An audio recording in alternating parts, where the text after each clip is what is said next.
What's going on? We are the Pop Culture Playmakers. My name is JC. My name is Antwan. Today, we are on a true legend. So, we've been doing this Jersey thing for 24 episodes now. Mm-hmm. And we just started doing it because I thought it was a really good way to connect to our sports side to us. We got the game on in the background. I think Cleveland's playing. Yeah, Cleveland and the Bears are playing. Yeah, so... well, soon to be different Bears. Indiana. I don't know if they're going to stay the Bears though. Which makes this all the more challenging because like now I have a feeling that I have to go to Chicago next year to complete that goal of mine. Yeah. So I have a goal. I'm going to be able to see all the teams in their home stadiums, and Soldier Field has always been on my list. And if they're going to be changing it up, I think I need to go. Yeah.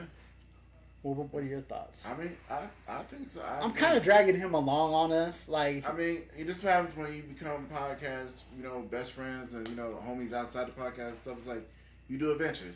Like, Thursday, we going to Houston. We're going to Houston. We're going to H-Town. We're going Raiders. You know what I'm saying? We're going to H-Town. We're going to eat some... I'm going to go get some Houston people that hate me. I mean, get some Texas barbecue. It's going to be a good time. It is. Yeah. We might film there. Yeah. I don't know. We'll see. We'll see. But the fact of the matter is, I've been trying to see about going to Soldier Field for a while now, and Chicago in general, because I want to go see the Jordan statue in front of All-American. Yeah. Is it All-American still? No. What is it? No, I thought it was the United Center. It is United Center. Okay. I always think of All-American when it's the other airplane company. Mm. But I want to go in front of the United Center, see the Jordan statue, see what they got for... Yeah, it is. And what they got for Derrick Rose that they're starting to do. I'm going to be getting NBA 2K27 because Derrick Rose is the legendary star on there this year. I'm going to be checking that out. I'm going to have to get that after we... I don't know. I'm probably going to... I don't know if I'm going to get that one. We in this phase of like moving and stuff like that, so I got to wait on purchasing anything. I don't know. You can just come over and play with my house. That's what it's basically going to have to be. But I might get the Caitlin Clark version. Why? I've been liking Caitlin Clark lately, though. I mean, I've been liking that Fever. The Fever's been good lately. I mean, he's a hater. Las Vegas Aces. Yeah, Las Vegas. Yeah, Aces. Yeah. Sir. I don't like one team from the same city. If you haven't noticed that. That's fine. I guess. So like, I don't have one team from the same city. Like I have my hockey team is Colorado, so I'll go to Denver for hockey. So for the Rockies. Yeah. Well, not for the Rockies, but for hockey Avalanche. Oh, okay, yeah. So, right. There it is. Baseball, I'm now a Boston Red Sox fan. Yeah. Football's Raiders. Always been a Raiders. Always will be. Soccer, I like the LA Galaxy. Okay. But I also like Manchester United. So that's my team. Okay. Who else? We got NBA. I'm definitely a Chicago Bulls fan. Like, there's no question about that. I've been a Bulls fan since I was a kid. So being a Raiders, you'd think you'd be a Spurs fan. Like a sort. I don't know. I wouldn't degrade myself that way. Degrade yourself? Don't you dare disrespect us like that. We got chips. We got, what I'm saying? We got nothing to put on our hand. You do? Yeah, we got that with one player. So do we. Speaking of which, what you mean? The hate in the comments. I'm living for it. We're gonna get to that in a minute. We're gonna talk about that today. But this jersey number here, 24, Michael Jordan's little brother, Kobe Bean Bryant, created a whole mentality of his own for everybody. Mamba mentality. Every player follow, or not every, but the good players follow. Yeah. Mamba mentality. So I was like, I just want to shout out a couple of his achievements, and I pulled up his achievements. This man, this legend, this hero of LA, the greatest player in LA. Yeah. Aside from Kareem, I like Kareem. Magic. I like Magic. Yeah. I think Kobe takes the cake. Yeah, for sure, he does. He's number 2. I'm gonna spark some hate. Number 2 in the GOAT race for me. 5 NBA championships out of 7 visits. What was LeBron? Oh, he's like what, 4 and 10? Yeah. Like so he got him there. So he's also been voted 2-time MVP finals, NBA Most Valuable Player 1 time, leading scoring champion twice, 18-time NBA All-Star, 4-time NBA All-Star Game MVP, 15-time NBA All-Time NBA Selected Team, a lot of firsts, a couple of seconds, a couple of thirds, 12-time All-Defensive Team, 1 NBA Rookie Team Selection. He was the Slam Dunk Champion, 17-time Player of the Month, regular season leader, and so many things. Mm-hmm. Kobe, 12-time All Defensive Team Selection. You know, he was on it. You know, Slam Dunk Champion. Like, you know, people don't like shoot and say LeBron. Nobody says that. No, they say Kobe. Kobe. Yeah. So, Kobe Bryant, we give our hats off to you. Mm-hmm. You are the Jersey Player of the Week. We thank you so much for everything you contributed to this game, like to the NBA. No more, you can't hear this, but like you were you were a legend. You're still a legend. You're still gonna be the one that little kids model themselves after. We appreciate you. Yeah. So, but that being said, love Kobe. There was a couple of I need honorable mentions for this jersey. Okay. There was a couple that I wanted to touch on because we could have done this at 8, but we decided on Troy and was like, let's stay away from that version of Kobe because that was the unsettling version of Kobe that we didn't like. I mean, what, you know, because of that whole yeah, mistakes happen, but you know. But I wanted to focus on a couple of other players and just shout them out real quick because this is also Charles Woodson, Raiders number. We did say Charles Woodson before, but that was his Packer number. This is also one of the greatest MLB players of all time, Ken Griffey Jr. So shout out to them as well. Mm-hmm. But this jersey is directly for Kobe Bryant. Bang. Yeah, nah, I mean, I think like the story Iman Shumpert had about him, you know, playing against him. Yeah. He said, yeah, you know, I'm doing all this against Kobe. And then the fourth quarter comes, he said, he had a great game. And, like, I don't know, I think it just goes to show, like, how much, you know, when you hear people talking about Kobe, it's like, you know, oh, when we got there, he was already working out, sweating and stuff. And I'm like, what you just like, oh, yeah, I just got done doing the workout. And then went recuperate and then reminds you of somebody else. And then again went back work out. You know, thinking about like Kevin Garnett had a story about how Kevin Garnett and Kobe learned tricks of the trade on defense with Gary Payton, the glove, you know.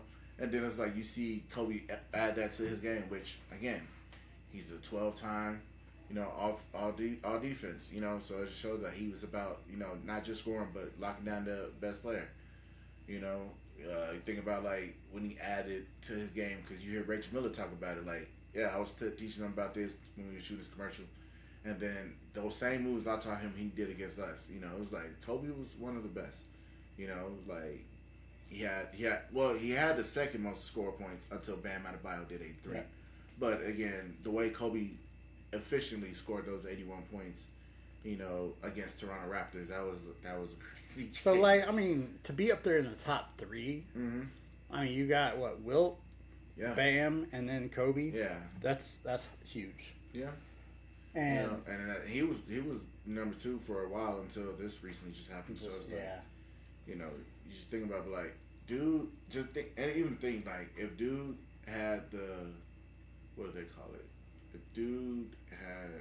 If he didn't start on the bench in his career and he just like started straight out, he probably would have more points than his career. Probably. You know. Also thinking about like if certain injuries didn't happen to him, he probably would have had to score more. He probably would have been number 2. Most offensive rebounds in an All-Star game. Mm-hmm. Most All-Star game MVPs awards won. So yeah, he's huge. He was the youngest player to start a game. Yeah. At 18 years old, 158 days. Yeah. So like. Kobe was an amazing athlete. he had that mentality that like he never gave up. He's always fought in. Mm-hmm. One of my favorite Kobe moments was it Meta when he did the try to fake him. Oh no, that was Matt Barnes. Matt Barnes. Yeah. Matt Barnes like pumped it at him and no flinch, just stared at him. Well, they even said, even Matt Barnes was like, he said it wasn't even his plan to even do it. He just did it to do it, and but the fact that he still was like, nah, and then recruited him. He said, hey, you came at me. I like the way you play. Yeah, come play with me. And what was our center? It was talk about playing against them in the Olympic teams. And he said he just drove right through him. Oh, yeah. His teammate, Pal Gasol. Yeah. He said he just drove right through him. And then after the game was over, he was like, oh, now we teammates. Come back. But even then, this dude, it just showed how much he dedicated himself to, like, this man even learn languages just to talk trash to other players in their languages. Yes. That's crazy. But that just showed how much competitive he was. Like, he was like, I'm going to take this to a whole nother level. I'm going to talk trash to you in your language and drop 30 on you, but like, dude is just he's just one of the best. Had amazing footwork. I mean, granted, they can say he was a carbon copy of Jordan, but I mean that makes sense. Everybody wanted to be like Mike at the time, but Kobe did like Mike and then expanded on that. Like, did more. He added a 3-pointer to his game.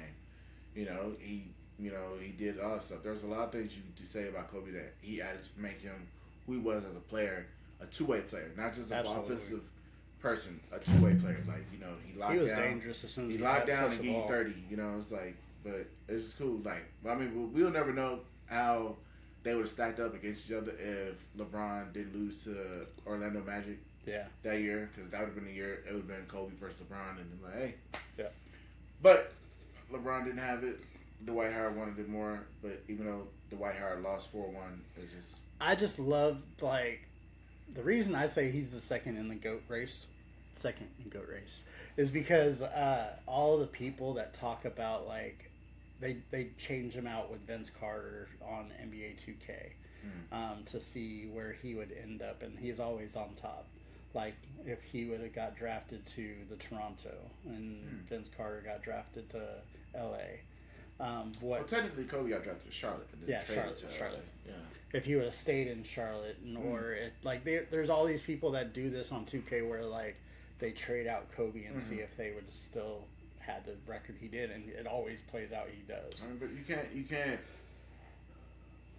Even if he, I don't know. I think it was good that he did get traded to Lakers, because who knows?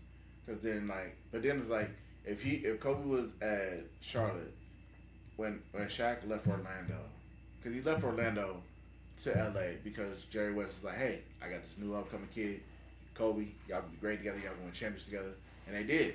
And if Shaq was like, if he stayed the way he was in Orlando, to where he was mobile, active, and all that stuff through even those Laker years, they would have had more. Yeah, I think I would safe to say that we would not have won in 03 and 05. I'm a big shoe guy. For if you guys don't know, I like Jordans. I like Nikes. I like Dunks. Adidas over here. Have you seen the recent Kobe's? No. The draft pick Kobe's? No. They're like a mystery bag. So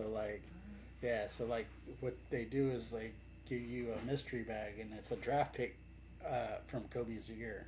So like the shoes change colors as you go, but like the most popular one is Toronto and Philadelphia, because it goes like there's 12 of them. Because I guess he got picked 12th. 13th. Yeah. But like all the people before him got picked, and then these Hornet ones are kind of fire. They're so good. The Laker ones are good too. They're like golden and purple. So, but like I seen those and I was like, man, I kind of want some of those, but they're already sold out. So I was like, next time. That makes sense to me. So Kobe, man. It was Kobe. Kobe's like is getting just as popular as Jordan's. So I'm excited. That being said, thank you, Kobe, for being our Jersey episode number 24. 24 episodes, man. 24, man. That's awesome. Yeah. Keep it going. Next week's going to be number 25. I got a couple of them for that. I don't think I got anybody for 25. So, let's talk a little wrestling. Like, all right. We had a pretty decent week in wrestling this week. Chelsea Green came out, had that big old bloody black eye, kind of messed up eye. Tried to take her title away.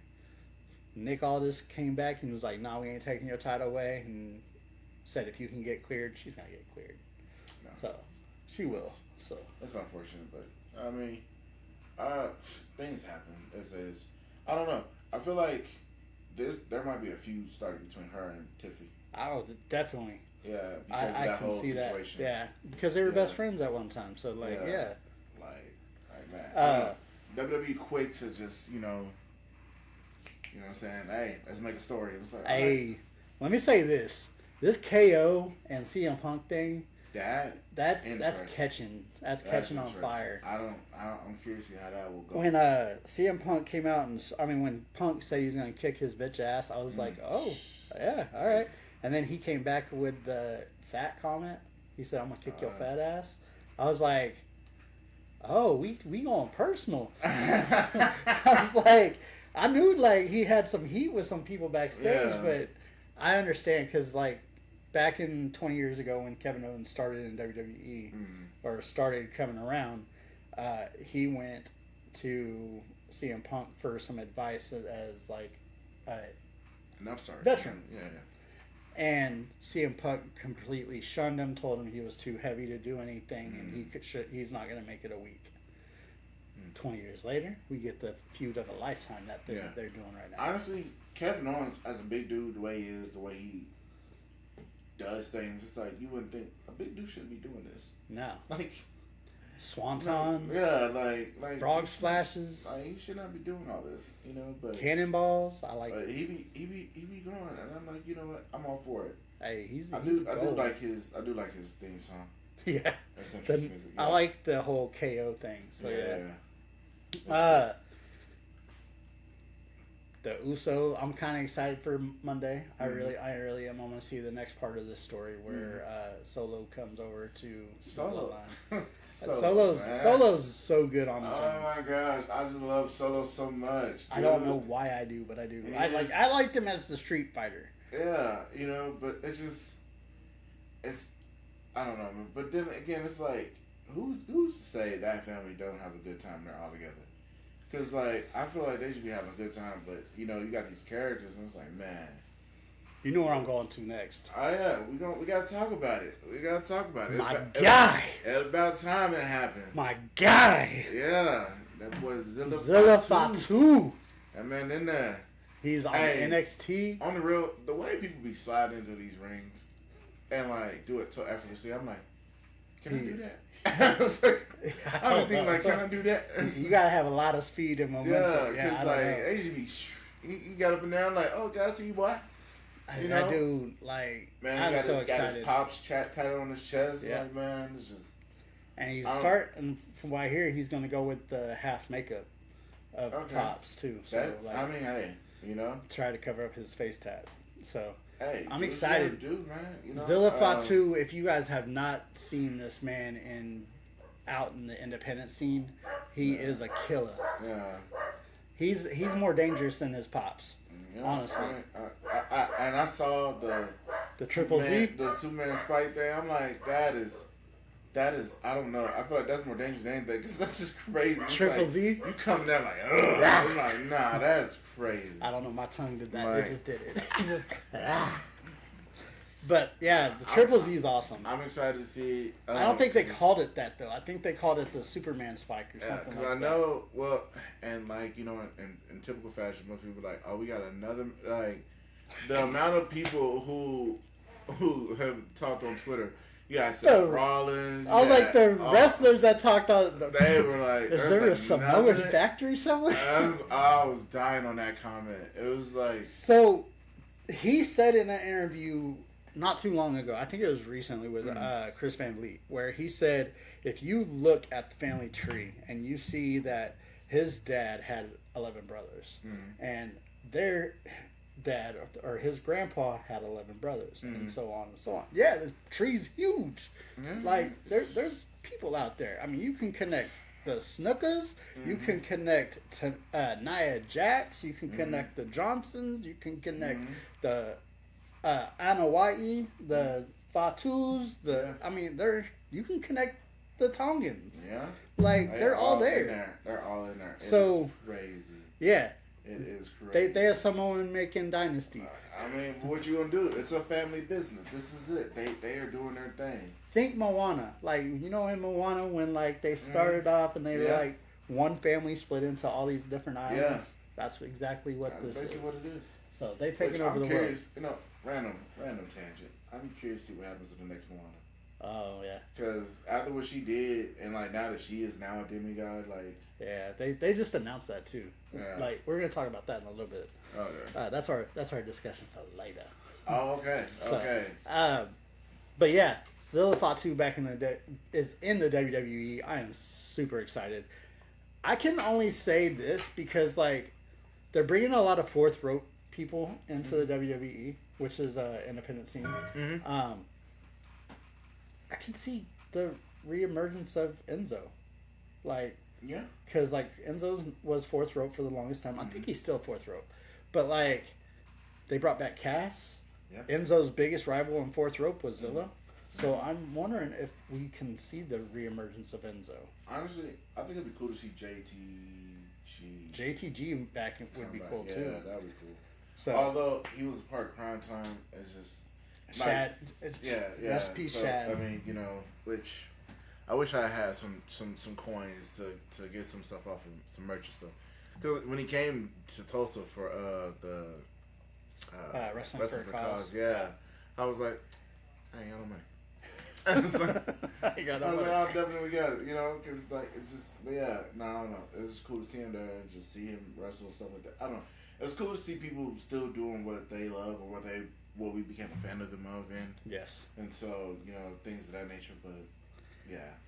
So I did see something very heart touching when it came to WWE this week. There was a watchmaker that created the same Rolex that Ric Flair got stolen from him.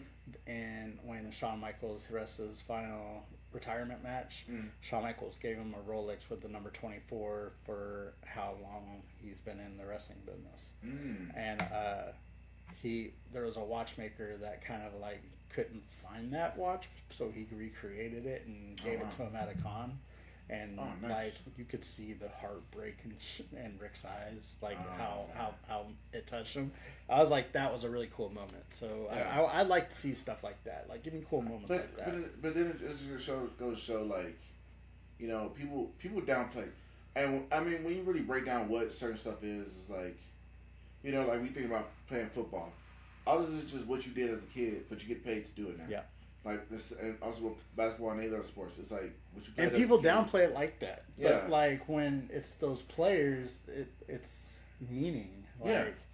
And so like with wrestling, my wife, she's like, oh, it's just theater and stuff. Like, I mean, yeah, you gotta act. I mean, like if there's no acting, this is just, you know, you just don't work on like being like that's why when people say who's the greatest on the mic, this and the other, because that stuff's important. You can't just be like go out there wrestle and then it's like. Think about that. If you took away a storyline and just had people wrestle, like there would be nothing. There would be no. You have no reason to cheer for anybody. It's just, you know. And so it's like you got to have the face. You got to have the heel. It just makes more sense. So, you know. Otherwise, it's just that's like movies. That's like if Denzel was Denzel. Yeah. And just didn't really give you emotion stuff. He was just, you know. Yeah, it's cool. It's just, and it's like, you know. No, if they give you emotion, and you buy into it, that's when they know they've got you. Yeah, like, you know, so like that's why Hulkamania was a thing. I hate Hulk Hogan and everything he stands for now, but like just because the past stuff. But that's why he was a thing, is because how much emotion he brought out in his fans. Ultimate Warrior was another one. Like those that can incite that. And that energy from you, that's great. Yeah. The Rock, the most electrifying wrestler in all WWE. There's a reason they say that. But it just goes to show, like, no matter what, when you do what you need to do, you work in your craft to the best of your abilities and is successful in it, you will impact certain people. You will see certain people, like, just think about, like, to this day, well, mostly because of the movie, but like people are still got new fans of Michael Jackson. because he did I so seen much like with his movie. 10-year-olds trying to do the moonwalk. Yeah, And I was like, hey. Like, you know, but it's like, and that was out like 40 years ago. Yeah. You know, so that That's is crazy. awesome. That movie. So little things can incite you. That's why we love pop culture. Mm-hmm. Because pop culture, everybody's like, oh, it's just a pastime. No, it's a lifestyle. Yeah. There's so many things to think about. Like I talked about on, like I did the Flashback Friday, and I was like, who was the artist that was the main artist you listened to in your middle school to high school years? And for me, it was T-Pain. Because, like, he came... You ain't checking us out on TikTok. Go check us out on TikTok. Yeah, you know, like, we got good little sections on there. But, yeah, so, wait. Now, yeah, I want to know. Who was yours? In high school. In high school? Or middle school to high school. Like, those 7 years of your life. Who was that main artist? I had a bunch of different ones. To name two, because, like, I was always different genres, though. Like, I loved Incubus. Their music was so emotional and so powerful, but like probably maybe like Usher. Okay, that makes sense. The coming out scenes where it was like making me wanna and or make me wanna. When did you graduate? 2003. High school? Yeah, I'm old. I'm old, bro. You didn't know that? Crazy. I know you're older than me, but I didn't. I'm old. But yeah, that's when I was supposed to graduate. It's alright. I was in 6th grade. Yeah, I'm a little older than you, bro. It's alright. Oh, that's crazy. Yeah, but yeah, so it was like Usher, Justin Timberlake. Okay, that makes sense. T.I. Like, yeah, stuff like that. So yeah, okay, that makes sense. Yeah. So yeah, around that time was 03 was 8701 for Usher. Mm-hmm. I think I want to say it was Justified for Justin Timberlake. It was. And then T.I. came out with what was that? It was because Rubber Band Man. Yeah, that's exactly what Rubber Band was. Oh man, yeah. Yeah, because I remember first hearing 24s for the first time. Run evils, then evils, that's how all my brothers roll. Burning. Oh, man. It was Rubber Who Band. I eat? Rubber Band, man. Wow. It's trap music. That's what the album's called. Yeah. So, yeah, that's what I was. Anyway. Ooh. So, what you think, back to wrestling, what do you think about this little storyline with Oba and Ron Breaker?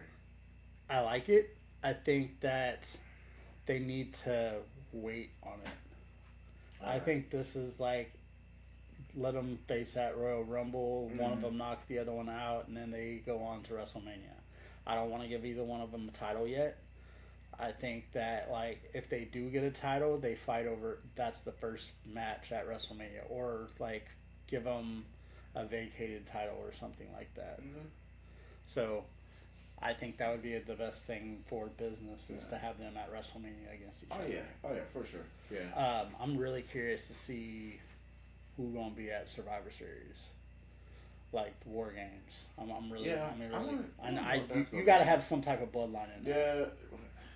Unfortunately, yeah. I mean, I'm not even gonna say unfortunate. It's just, I don't know. It's so much, but I don't think Zilla's gonna be there yet. No, I think you're gonna give Zilla a year at NXT. Let him hang out at NXT, do his thing. How old is he? I'm not even entirely sure. Like, he's young, but like I know, even with. When they did Solo, he was there for a year. Yeah. Most of the big stars were there for a year. He is 26. Oh yeah, he good. He got a career ahead. Yeah. Hey, have you seen on social media the graphic with Austin Creed and Kofi? Yeah. And the guy, I don't know who the dude is there with. That's Swerve. Oh, okay. Swerve Strickland. He used to be what was his name in WWE? What was Swerve's name in WWE?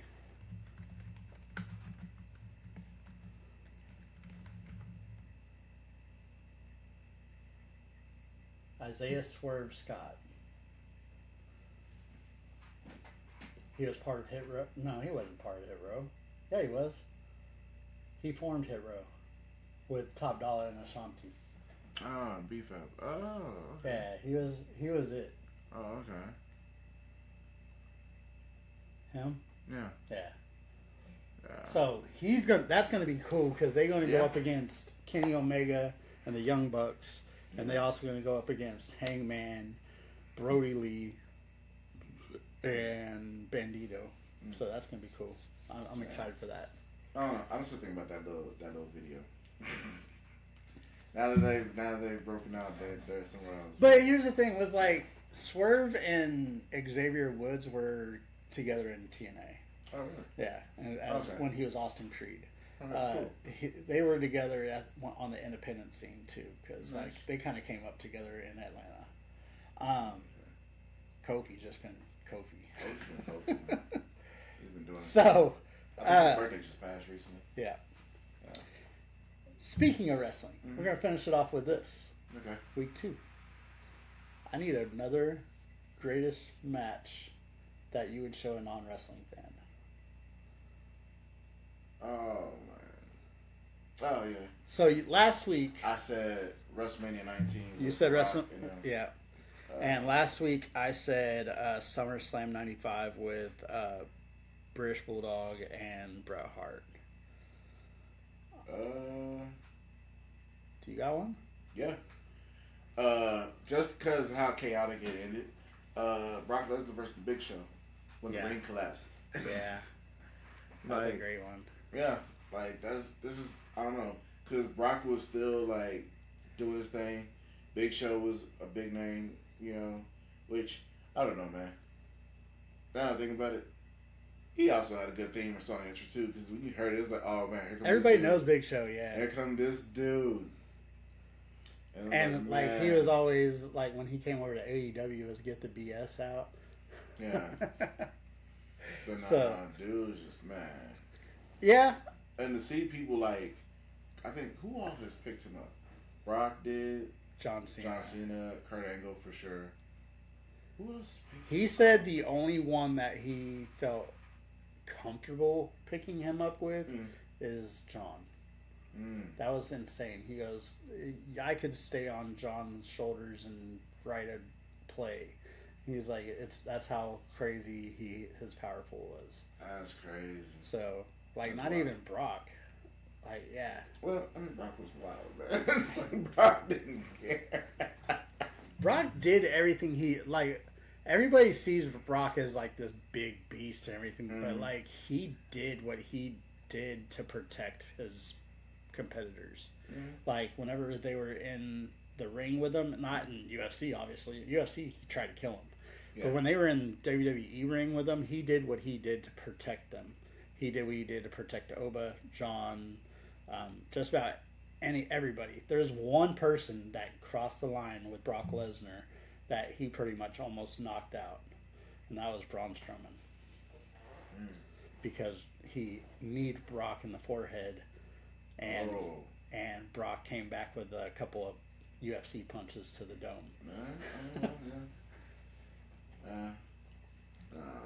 But for me, so you got Brock and Big Show. Yeah, Brock and Big Show.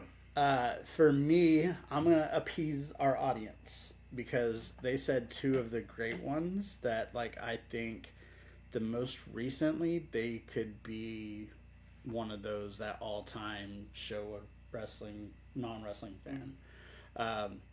One of them, like, I'll honorable mention. One of them, because we're going to do this again next week.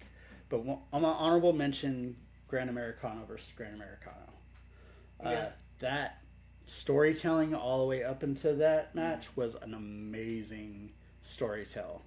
Like, some of the best that WWE and Triple A has put together to do out there. Because, like, you were all interested in that story. Yeah. It had us, like, tuning in every week to see if Grand Americano was going to come out against the other Grand Americano. Mm-hmm. That's not the one I'm picking, though. Okay. The one I'm going to pick is a childhood favorite of mine, and it is Halloween Havoc. It's Rey Mysterio versus Eddie Guerrero. And the storytelling of this, because it kept going into WWE. Even when it was out of WCW, it kept going into WWE to where we got the debut of Dominic Mysterio. Mm-hmm. But like, that match is going to go down as probably the greatest match of all time, of all luchadors, because of what it meant to each one. The cruiserweight title was on the line. The outfits were perfectly aligned with Halloween Havoc. Ray had the purple Skeletor suit on. Oh yeah. You know what I'm talking about? Yeah. So Eddie Guerrero versus Rey Mysterio will always be a great match, but like Halloween Havoc overdid it, because like that's when you got to see a little bit of Ray's face when Eddie tore his mask. Oh yeah. And both bloodied by the end, both great. Ray came out on top. Like, it was a great match. You know, I don't know.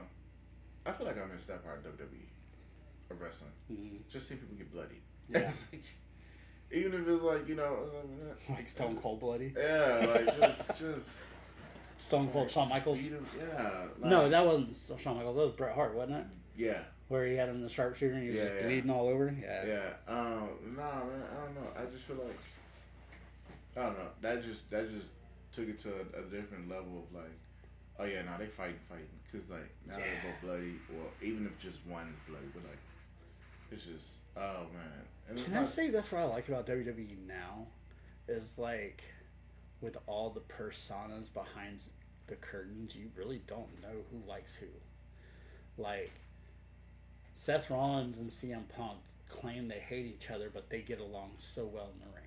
They do they put on bangers of matches in the ring. That's true. So they have to be collaborating somehow, right? But you know that there's a genuine authenticity of a hate in that relationship, just like with Kevin. Yeah. So like, I'm excited to see what Kevin. Everybody got their hate towards CM Punk for whatever reason. Which I mean, like that pipe bomb was. Oh, it was more than that. He went on many different podcasts trashing WWE after he left, trying to take him down. So that makes sense. But yeah. So that was our wrestling. Mm-hmm. Let's talk a little football. Preseason. Yeah, man. We in here. We in it. So we got preseason going in the background. We got the Cleveland Browns facing off against the soon-to-be Indiana Bears. We had Fernando Mendoza, my guy, make his debut yesterday, and I ain't gonna lie, it wasn't yesterday, it was Thursday. Mm-hmm. I ain't gonna lie, he was throwing some dots. Like, he was making those little precision passes that were like beautiful, but at the same time, he also had some mistakes. That's what I want. You gotta get the kinks out. You know, preseason thing. I think for me, this is how I've always viewed preseason. Preseason is showing like, what do we need to improve to make sure we do great in this season? Because you give like 3 or 4 games, give them their reps, and see what they see. Because the game speed is gonna be the game speed. I mean, people might not go as hard in the preseason just because they want to be good for the season, but like, you know, just good enough to where like, all right, the defense is gonna be there. The defense will make some good plays. The offense will make some good plays, and then we'll go from there. But like, yeah, I think it's more of like, let's see what you can do with this amount of time, and show us something. That first drive, Kirk Cousins and the starters came out and showed why they're starters. Yeah. Kirk Cousins methodically traveled down that field and made every Raiders fan excited for the outcome of this coming season. Because like, yes, we got Fernando Mendoza waiting to play, but he's cool with waiting. And we got Kirk Cousins out there looking like, what would he call himself? K-Dog over there in Minnesota. He looked like K-Dog, so yeah, we excited for that. Your Charlotte or your Carolina Panthers. Yeah. They look decent during our Hall of Fame We're playing game. the Bills right now. We're down 16-7. But they were looking good in that Hall of Fame game. Yeah, that was a great game. The way they ended it, but homeboy, our boy King, he I don't know, IR right now, just nursing an injury. I'm like, dang, dog. But we picked up somebody who been a decent backup. But who'd y'all pick up? What is that dude's name? I forgot. So, a little bit of an update in our fantasy football game. I kind of went dirty, and I was like, you know what? My guy here had to auto draft, so I want to help my guy out by getting some draft capital for him. Shut up. So I went out and I picked up Bryce Young and Chuba Hubbard, which is my guy. That's ridiculous. So, I was busy at the time, man. I couldn't focus on the draft thing. I was like, I'm gonna let it do. Because then people was like, why would you draft him? And it's like, I didn't do this. I did message. I was like, well, what are you drafting him for? It's like, what you draft this player for? You already have like 7 wide receivers. Why'd you draft him? I was like, I don't know. So. Yeah, so getting ready for that. I've got a bunch of fantasy in it. I'm excited. Like I said, I've been given zero time. Well, also since it's preseason, I've just not been thinking about it. But I gotta give it more attention when it comes to the season, because there'll be weeks where like, hey, this player's out, you gotta switch. And it's like, like one of my running backs said questionable. I said, Jesus. Like I said, I'm holding them for you. I got 3 quarterbacks. I don't need 3 quarterbacks. I gotta see if Patty Mahomes is gonna be ready to go, because I got him He's on the never bench ready right to now. go. He Don't questionable, count on Patty Mahomes. So we don't count on Patrick Mahomes. He's never ready to go. Whatever. I don't care. He's a bum. So can't be a bum as a champion. That's crazy. So we're gonna play a quick game. I've got it pulled up. We're gonna play a quick game. We got that 17-0 game. 17-0. We're gonna do.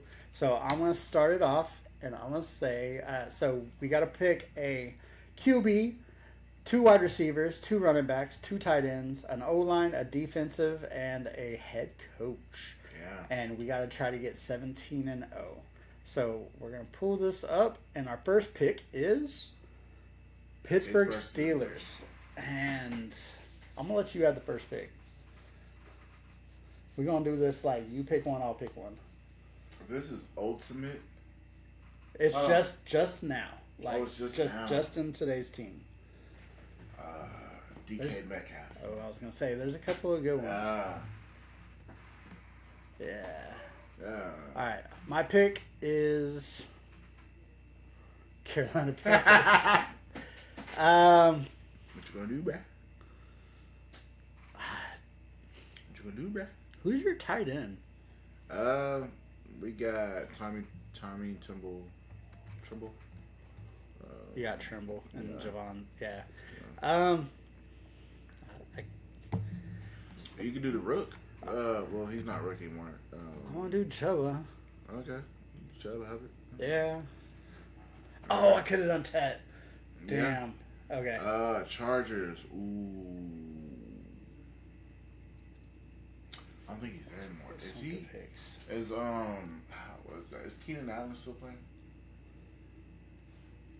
Yeah. Not on there. Not on that. No, he's a Bear. Chargers. I don't want Justin Herbert. Do the coach. Yeah, Harbaugh. Yeah, Harbaugh.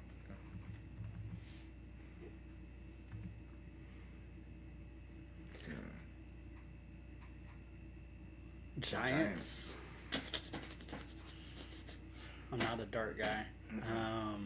I don't think Cam Scottaboo is healthy. Yeah. I know. Who's their tight end? I don't know. I say Likely. Likely's a good one. Yeah. Neighbors. Neighbors are Likely. Oh, you talking about yeah. Ooh, but then there's other receivers, man. I don't want to. So, we could do likely. I'll do likely. We would likely, yeah. Shout out my league neighbors. I hope you have a great year.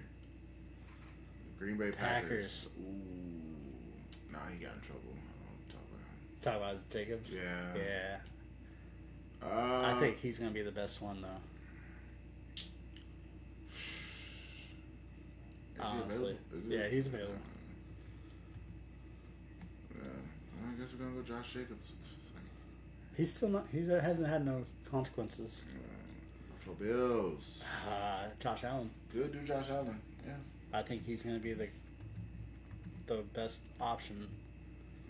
I mean, yeah. So we need Denver. offensive line, defensive line, and a wide receiver. I say. Denver. What do you think, Denver? That was a good one. I was like, maybe the O-line, because they protected. Hey, man. Nick. I was like, I don't think they have. Knicks. Do they have a good D? I don't think so. I think it's. I mean, I know they got a cornerback. They got Patrick Surtain, but. A wide receiver? Yeah. No. Surtain, yeah. He's the. I'm gonna say O-line. All right. We got Miami Dolphins. Dolphins had a good D. Oh. And then we leave it up to fate for a wide receiver. I guess so. Yeah. They had a good D last year. We also got the tight end still. Oh, we do have the tight end. Yeah. Do you want to go Gesicki? Sure. Do you want to go Gesicki or defense? Show the tight ends. Oh, no, you mean He's not Gesicki. there anymore. I guess we're going going defense. D. Yeah, we're going defense. Stressed. Tight end and wide receiver. Lions. Wide receiver. Oh, both. That Laporta's good too. Yeah, but Amon St. Brown is. Amon, yeah, man. All right. Did we do that? Yeah. So, And then last tight end is Seahawks. Who's their tight end? Who's their tight end? Is it Graham? No. Oh, it's Burn. None of these. It's Barner. Okay. He's a rookie though. Oh, okay. Well, I don't know none of these people. Let's see. horrible. 12-5. 12-5. Horrible. That's not horrible. That's a good. That's a for playoff team. For this game is horrible. That's a playoff team. Like 12-5. So if you want to try this out, we are on firstdown.studio, build a 17-0 team. Go check that out and try to do it. We'll come back and do this again next week because we got to get to a 17-0 team. So, yeah. Oh wait, isn't it time? Well, for what? The division, Big 3 division. Oh yeah, we could do that too. Yeah. So our division. Let me see if I can find it. So the wheel of divisions.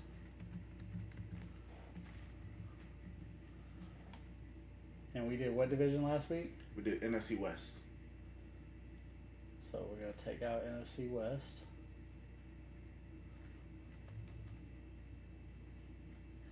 And we're going to spin it. And I'm going to put it up on here.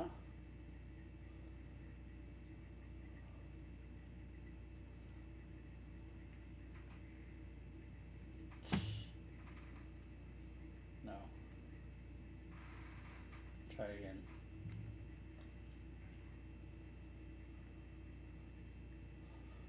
Give us a second.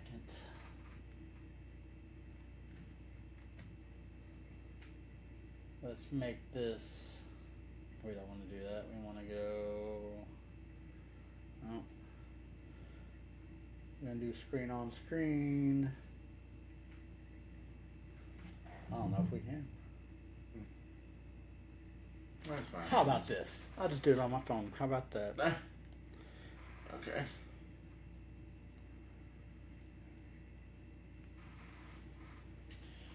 Oh, man.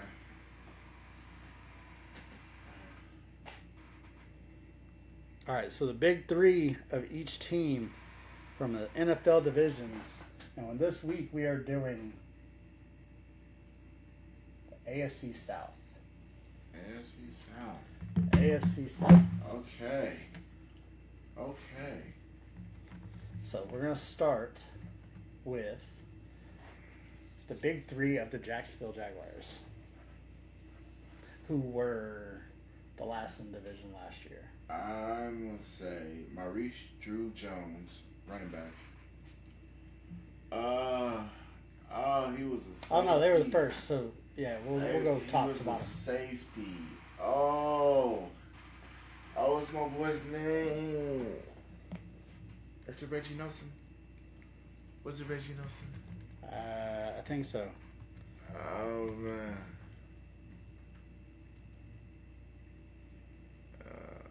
Maurice Jones-Drew, one of the craziest.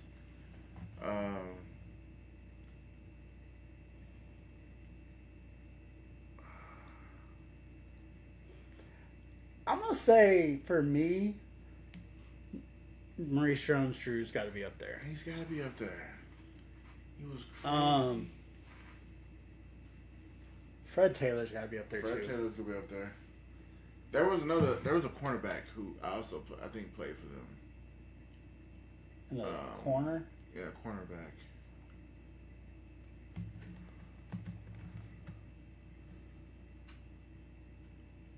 Rashawn Mathis is the only That's what it was. Rashawn Mathis. Yeah. Oh, and they also had Jalen Ramsey. I ain't back about that. No, but Jalen Ramsey, he also was fired too. But yeah, Rashawn, he started there, didn't he? I want to say Ramsey started there, didn't he? I want to say so. But the franchise leader in interceptions, 30 of them, Rashawn Mathis. He was cold. Yeah. So Fred Taylor, Maurice Jones-Drew, and Rashawn Mathis. I'm going to go Fred Taylor, Maurice Jones-Drew, and Jalen Ramsey. Okay, that's fine. You can do that. I think that's the best version of that. All right. Next, we got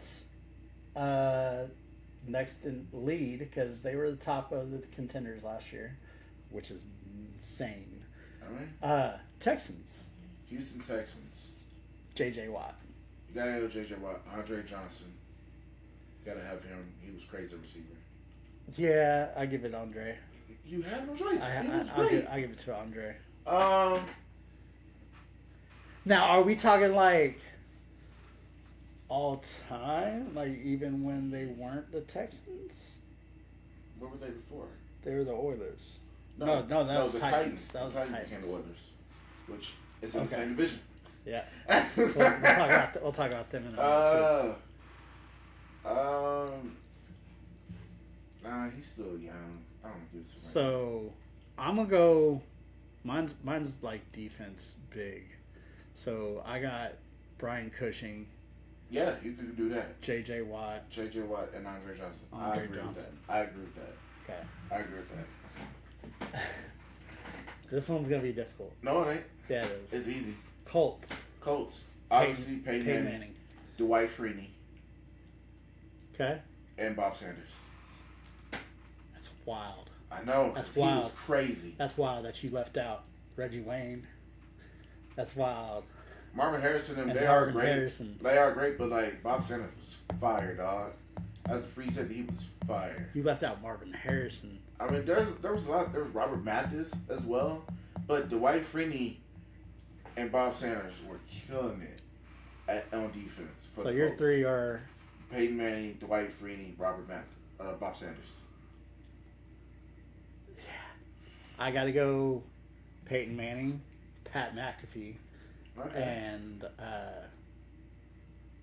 Reggie Wayne. Reggie Wayne was that dog. You gonna choose him over Marvin Harrison? Yeah. That's crazy, dog. I'll go Marvin Harrison. I'll go Marvin Harrison over. They were his receivers. Peyton was killing with both of them. Yeah. But like Marvin Harrison was his dude. Yeah. So but Reggie Wayne was like. And granted, Reggie Wayne was still an incredible wide receiver. He was the underdog. So, nobody counted him. So. Yeah, but shoot. Yeah. Titans. Oh, you about to move on. No, I was just like thinking there was another Colt, but I was like, yeah. Who? No, I was just thinking, I was trying to figure out if there was. Either Jeff Saturday or Dallas Clark. Saturday would be good too. Saturday would be good. He was a great center. One of my favorite interactions was Saturday and Peyton Manning, where he came off the line and he was yelling at Saturday, "You don't make your fucking plays, I do." Nah, but so your three are Peyton Manning, Dwight Freeney, Bob Sanders. My three: Pat McAfee, Peyton Manning, and Marvin Harrison. I mean, Titans. although, well, did Johnny Unitas was that Baltimore Colts or Indianapolis Colts? It's the same division. Oh well, yeah, they became Indianapolis. Okay, so it was the same. Okay, so then I'll still keep it to Peyton. Yeah. Yeah. So Titans. Eddie George has to be up there. Okay. You good, but King Henry. I even skipped over him. I've got two running backs in front of him. Well, I mean, Eddie George is obviously the one. Yeah, I got. I'll take. I would honestly like. Oh yeah, because if we count the Oilers, then definitely Earl Campbell. Oh, I forgot about three. Yeah, I'll put three over Henry. That's crazy. Like I'm putting three running backs in front of Derrick Henry. Wow, that's not really crazy. They were great. So Eddie George has to be that guy. Because I got Chris Johnson in front of him. Oh yeah, Chris 2K. Yeah. Yeah. So that's fine. That is fine. Like what they got running backs. Yeah. No, that's so fine. like, I'm gonna take Chris Johnson. I would say Eddie George, Chris Johnson, and Derrick Henry. That's your three? That's my three. Oh no. Or I'll take him. Or I'll take off Derrick Henry and put Steve McNair. I gotta put Steve McNair. Yeah. Derrick Henry, Steve McNair. Not Derrick Henry. Chris Johnson, Steve McNair. Eddie George. Oh, who are you gonna choose over Eddie George? Yeah, I'll go Eddie George. No. Since it's Titans, so Steve McNair, Chris Johnson, and let's keep it offense. Warren Moon. I love Warren Moon. Okay, I can respect that. So yeah, I definitely respect that. So, all right. So that's our big three for the AFC South. That's a tough division. Well, that was a crazy division. Yeah, it's a crazy division. I want to say it was Reggie Nelson. That was the safety for the Jags. Because there was some Rashawn Mathis. Yeah, he was dope. Yeah. Yeah. All right, so that's preseason talk. It's 17-0. Let's talk about roses. Roses. So our roses. We are doing voice acting this week. We are all about the voice actors. Yes. We love shine. We love cartoons. We love anime. We love just about everything that has to do with voice acting. We love. Mm-hmm. So we are going to do our top voice actors this week, but we're also going to shout out one of the best to do it. One of the best in the game. Keith David. Mother-loving David. So Keith David. Let's go to our questions. How about that? When's the first time you got introduced to Keith David? I got introduced to Keith David by Gargoyles. Hearing him voice Goliath. Yeah. And it was just, I don't know, there was a presence about it. It's just, I don't know, it's crazy, like, when you hear certain people talk and hear the way they talk, and, like, just his presence was just undeniable. Like, he did amazing on Gargoyles as Goliath. It's in my top three. But like, acting-wise, outside of voice acting, I first seen him in The Barbershop. Really? That was the first time I saw him. Okay. I'm going to say Wallace is his last name in that. Yeah. Trying to remember. I'm pulling up his stuff right now. But like the first thing I think I seen him in, let's see.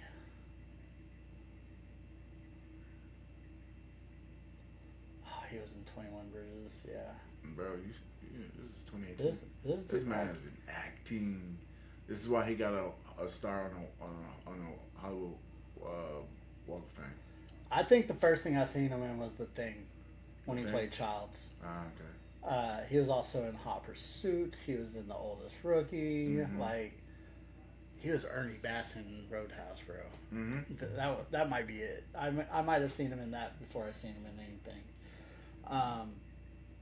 One of my favorites when I was growing up is Men at Work with Emilio Estevez and Charlie Sheen. Mm-hmm. He was a crazy old ex-military dude, and he had like a military jacket on, and he always carried a paintball gun, and he would shoot people in the ass with this pellet gun. It was a pellet gun, and he would shoot people in the ass because he was just he had PTSD, and people don't he would keep people hostage. He took the pizza guy hostage and stuffed them in the bathroom, put tape around him. That's great. Talk about doing unspeakable things to him. So yeah, loved him in Men at Work. So Louis Fetters was probably that guy. Let's see, what are our questions? So, what is their most underrated performance? His most underrated performance to me, oh man. Well, I'm gonna let you go first. What was I'm gonna say who he was in Pitch Black with I think it was Chronicles of Riddick or whatever. Imam? Yeah. Yeah, I was gonna say I think that was one of the there most too. underrated ones because he was so good in that. But this man is a father. I don't think you guys know how much of a father he is. Like, he was a mom, which was like the head of the religion, Muslim religion, and Pitch Black. But he was also Mary from Something About Mary's Father, and he was also what was it? The dad on Mr. and Mrs. Smith. oh yeah. So like he's a dad of white women. So I don't know. But he was also Nunu's dad in ATL. Yeah, he was. So Mr. Garnett. Yeah, So, he was. Yeah. That was his most underrated performance to me, was Mr. Garnett. Like, he did so much for that role, and he did so much for that movie that people don't really realize what that role meant to that movie. Yeah. Yes, he was the rich guy in the movie, but at the same time, he was the rich guy that was from the hood, and he knew people. But then this is the thing, goes like, I think people in general, I'm not even going to say black people, just people in general, when somebody ever is in a situation where they were poor or something at one point, they get money and they move to an environment where they feel like it's better for them. Just because they are not over there with you anymore does not mean they don't care about you anymore. No. And I think that like people tend to be like, oh well, he left. It's like, no, he left the situation. Like, not everybody wants to be in the hood all the time. No. Like, nobody wants to just grow up and they got like, it's not wrong to be around nice things. Now, if you change who you are, that's like Uncle Phil. He didn't change who he was. He just, shifted his like perspective. Like, okay, I can't just be the dude from, like, I am the boy from the country. I am the boy who, the man who, still with his brothers and sisters. But I'm also a judge. I'm also somebody who can make avenues for other people. But he was also the one that went back and helped the hood reestablish itself. Like, he went and did cleanup projects and stuff like that. Yeah, So. so it's not like, people can only do so much. Like, your power and your weight, your influence can only be so much. So I feel that, okay? What role defines his career? When you think of Keith David, what's the role that defines his career? Oh man, that's tough. I would say Goliath for me. I was gonna say that was one of them. That or, there's others. I mean, because he's done so much. This man has done so much. I don't know. So, like, as far as voice acting, the role that defines his career has got to be Dr. Facilitator from Princess and Frog. Okay. But as far as acting, I would probably say I can't get past Men at Work, like when he was that crazy military dude. Okay. So like for me, that's what it was Dr. Facilitator and the Men at Work guy. Okay. So yeah. What role do people overrate? I would say his role in the Thing. Yes. Yeah. People like shout him from the rooftops for that, and that was like his mildest role ever. Yeah, but it was a good. He's done his due diligence. He's done all he can. And so it's like you can't just not. Yeah. This man has been in so many movies, like so many shows, so many movies. He's been a voice actor. He's been an actor. He was Hordak for Masters of the Universe. Mm-hmm. Like, it's huge. Yeah, what can you say about the man? If the man got the acting chops to do it, he's gonna do it. The man was the narrator for Teen Titans Go. Yeah, he also was the president for Rick and Morty. He was. Yeah. And Husk for Hasbin Hotel. Yeah. He's just President Curtis too for the president. Yeah. That's that spinoff. Yeah. Yeah. And he was the narrator for Brand New Day in Spider-Man. So the outro, and I think it was the outro, when he did the narration of at the very end. Speaking of that, have you seen that movie yet? Yeah. Ooh, let's talk about it. We can talk about that after Keith. All right. Fine. So, role people overrate for me. You gotta hate this. Okay. I think people overrate Goliath. Not because, I could see so many other actors doing that role, and if they did a live action, which God, please do a live action Gargoyles. I think I would want to see a voice actor be able to do that role, and I don't think I could see Keith David doing that role. Voice acting again? No, not voice acting, but acting as Goliath. I want to see somebody that's acting as Goliath in live action that can voice act him. I think he would. You also got to think about his poise and well, it would have to be somebody I was thinking the dude from Stargate. You know what I'm talking about? Oh, no, actually, no, I don't. Try to remember his name.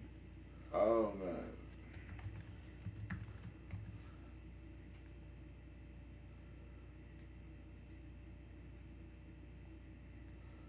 What is his name?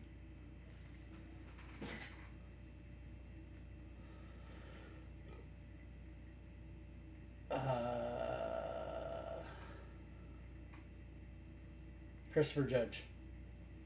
I don't know who that is. You know him.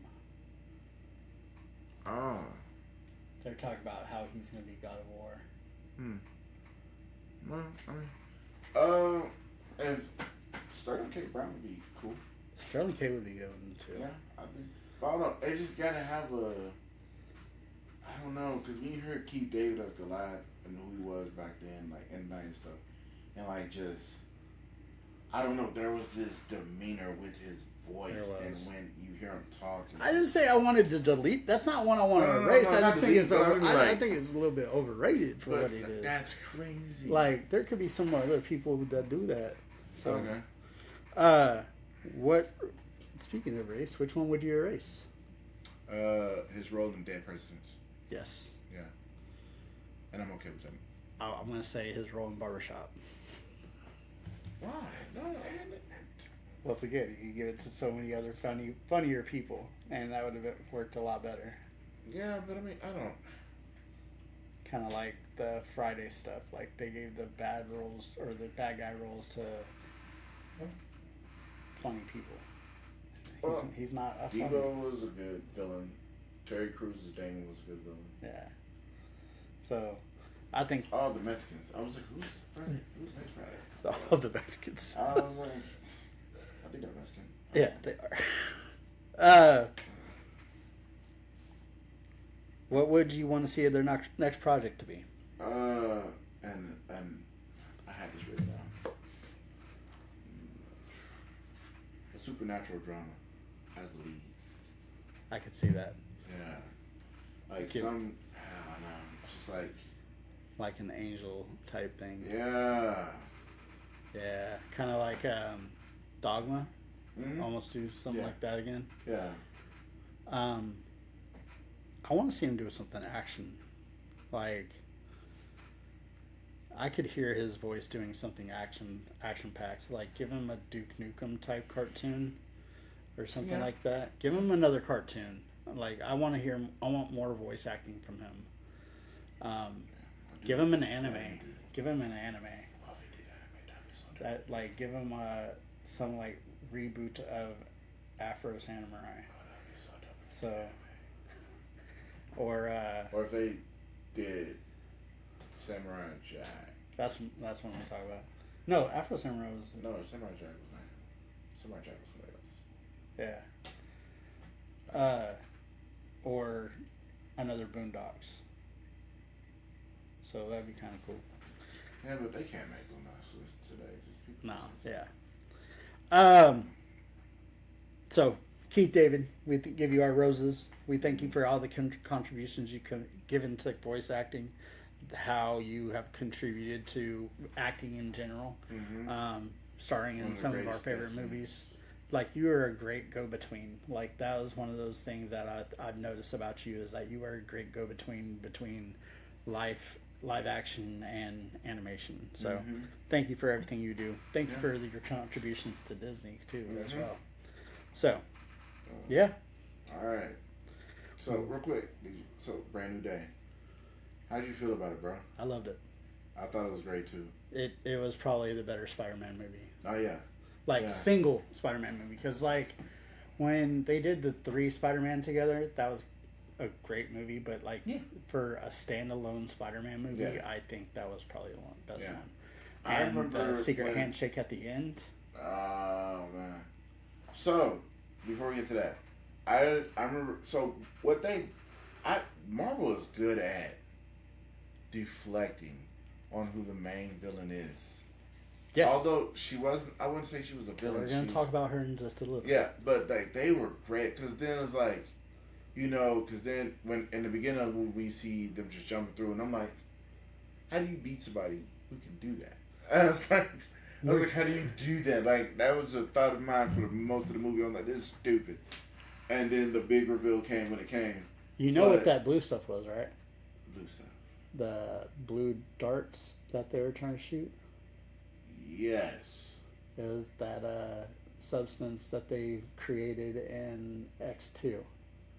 Yeah, it went out to demutinize. Yeah, which there's so many things we can talk about in this movie. Oh, we're going to talk about some of them, because I think D23 was this week. Yeah. If you were in for a short show, you're wrong. Yeah, no, we got time. We're not going to be. We got something to do at 4, not now, so we got time. Yeah. I don't know where to start. First off, homeboy who played the Punisher, Frank Castle. Yes, such a great actor. Well, his real name is who also was in The Odyssey with Zendaya and Tom Holland. I'm trying to remember his name. Frank Castle is the real name of the Punisher. Yeah. He's the one that's in The Walking Dead. Yeah. Damn it.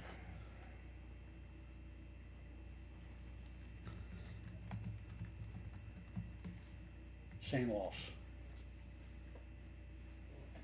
John Berthenol. John Berthenol. Yeah, John Berthenol. Like, I don't know. John Berthenol. Also, I like that, like, there was a New York accent to Peter Parker this time. Mm-hmm.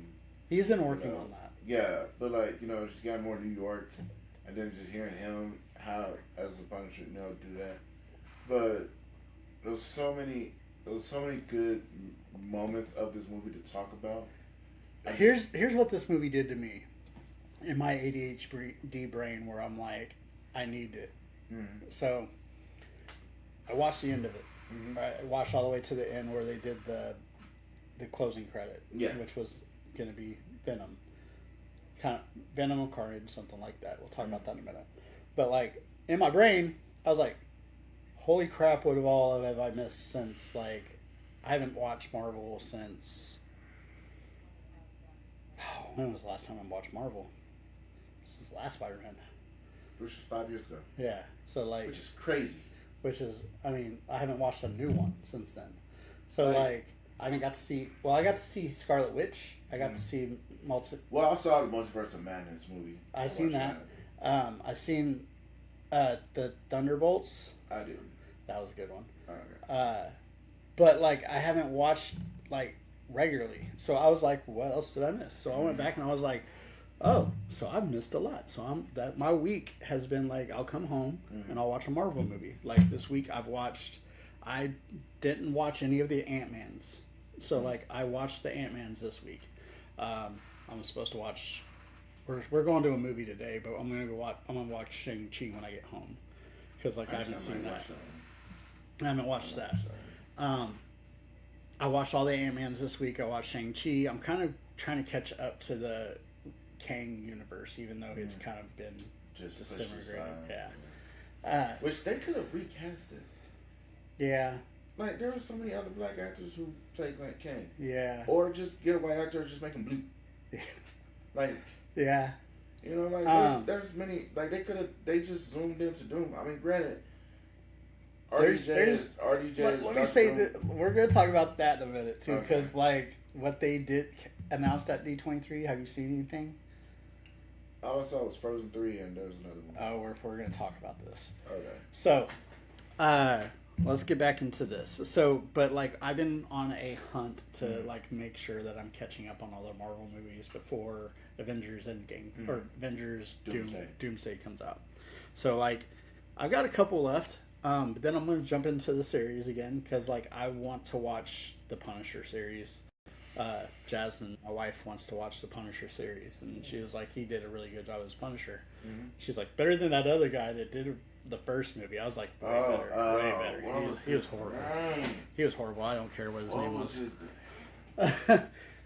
But like, just working on that is like it's getting fun, because like I had this chronological order Marvel list, and I was doing it back in the day, and I could just kind of jump back onto it. Yeah. No, there was a girl at my work who was watching the stuff in order. Like, she watched up to Timeline or Chronicle. Oh yeah, Timeline's crazy. I have to jump back and do I think Fantastic Four. I think the first Avenger, and then I think it was like, yeah, Captain America first Avenger, and then Captain Marvel, because she was in 91. Yep, and then the series all the way up to so where she's at. Yeah, so just in order of like the year.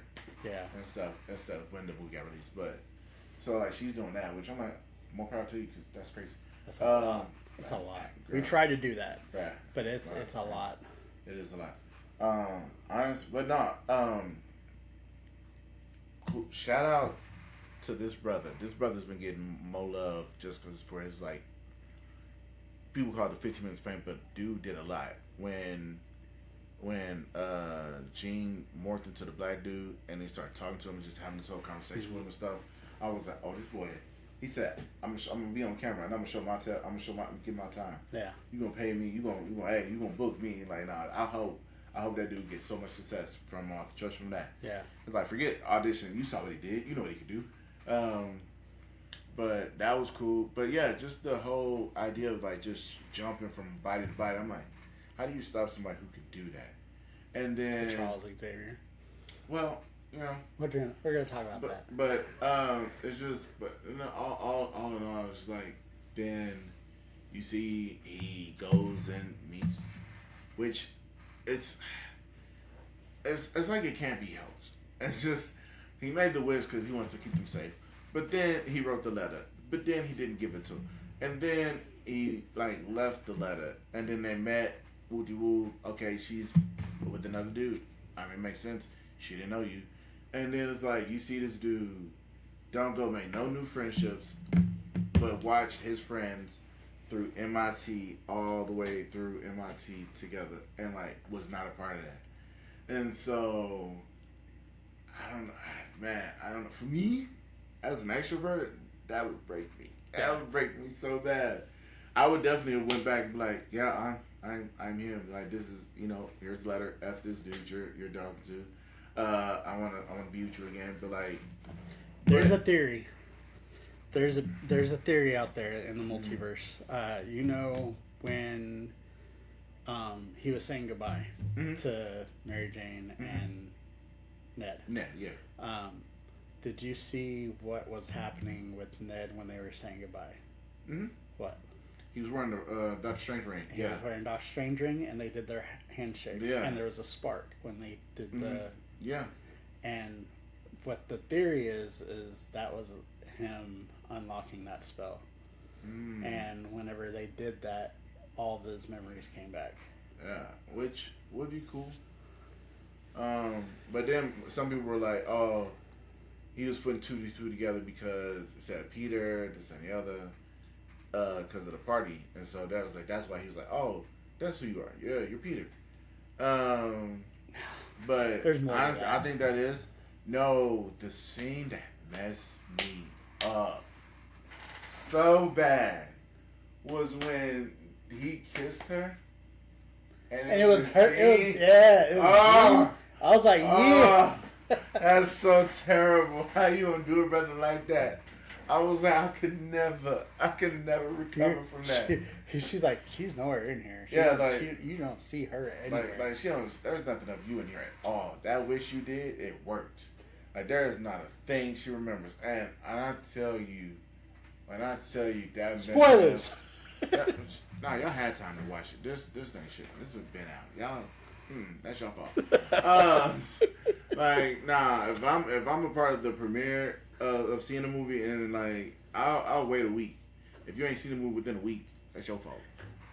It was great. You better, like, there's weekends you can make it up. There's the matinees on Sundays. You ain't doing everything. Not everybody has that money. You good. Like, we just giving you a heads up. What's happening? You should have. Nah, man. You gonna get the spoilers. And it's like you.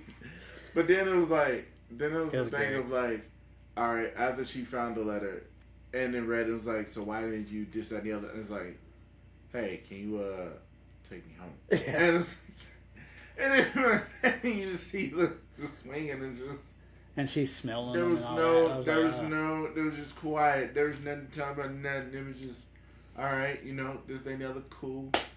I think 2 of the most pivotal moments for me, though, out of all of that, because that was some crazy stuff. But I think when what is the people, the secret, the agency people? The Hand.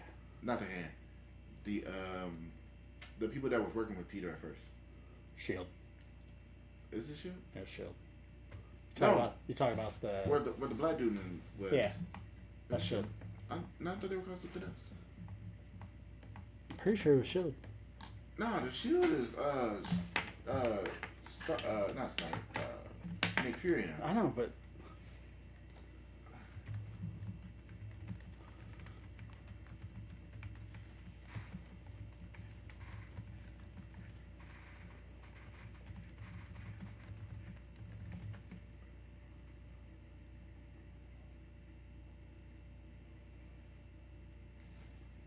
the NYPD was, and then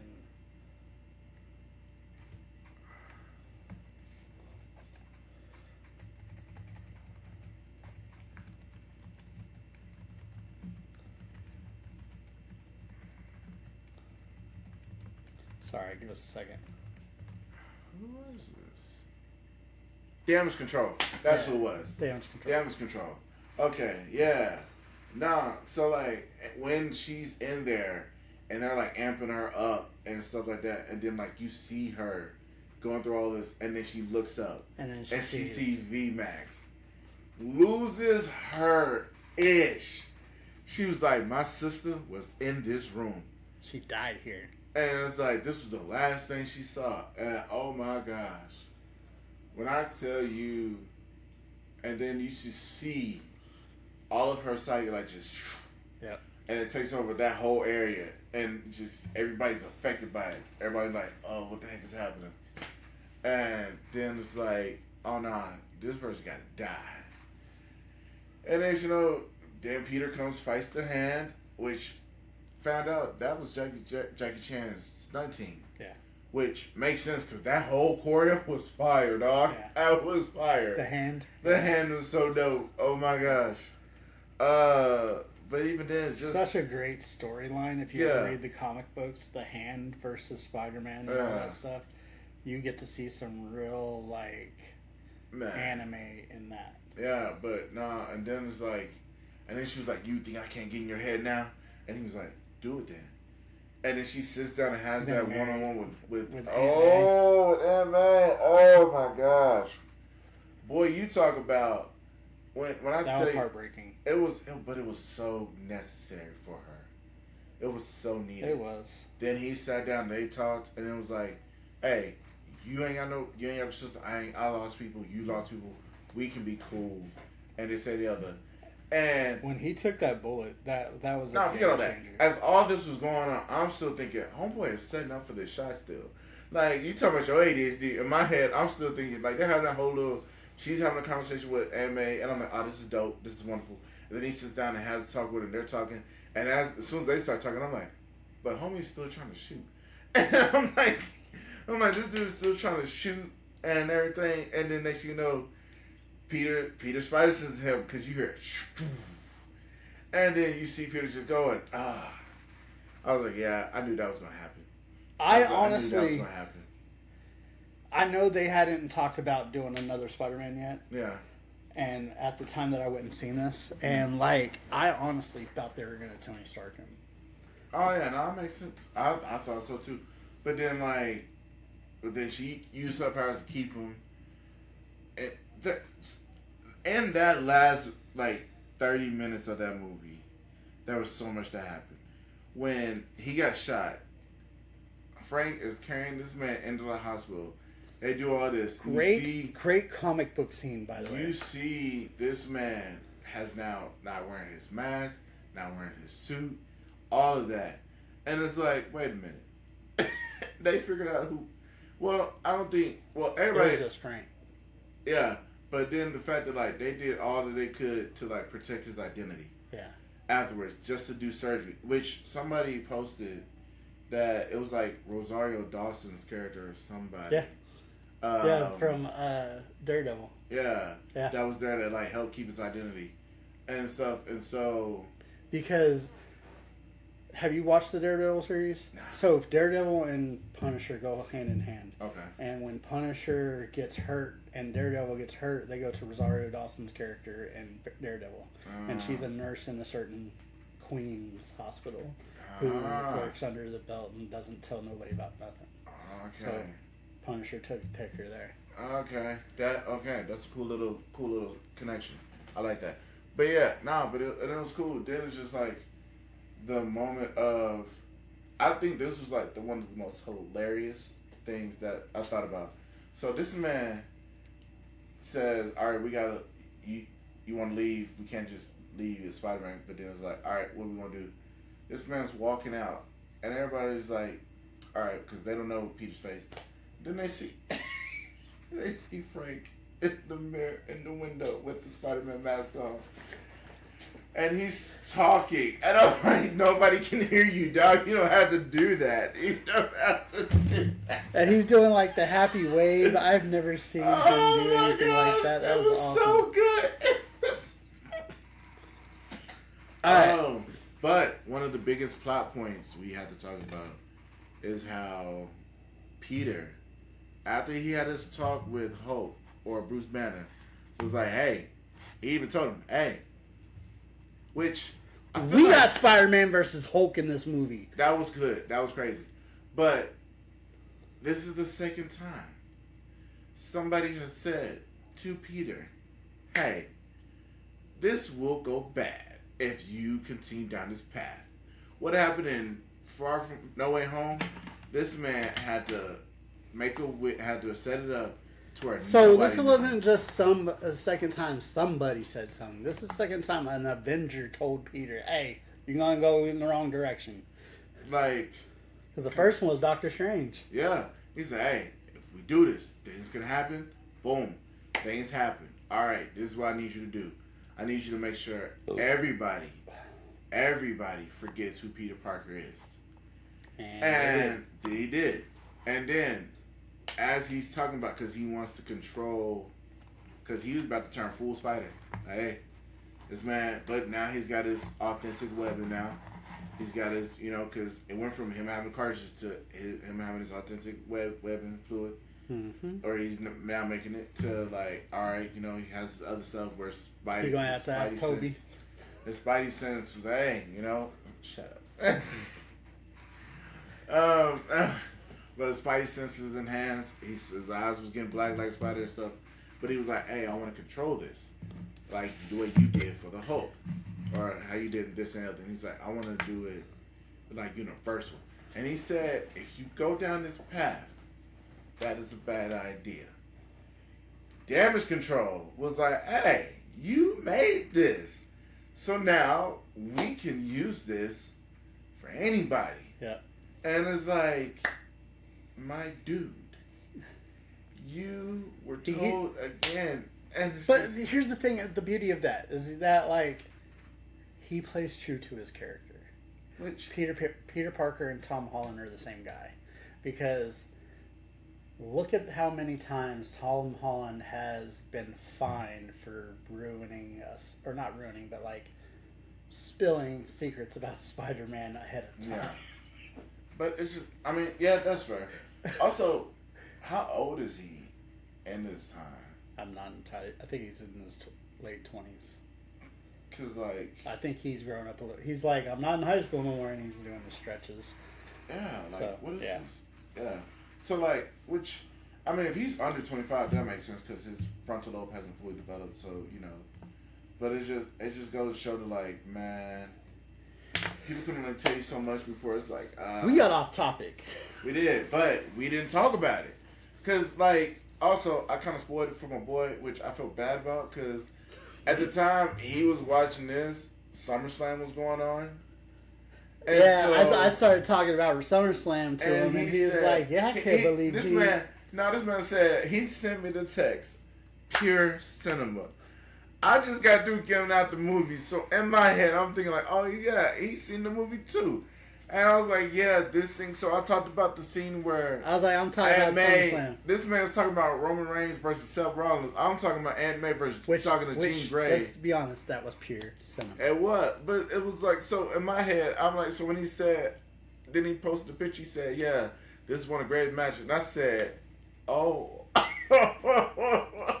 spoiled that for you. Oh no. Nah, it was cool. It was cool. I knew it was Speaking of spoilers, but I was like, dang, that's crazy. But, all right, we got to get moving on. Yeah, we do.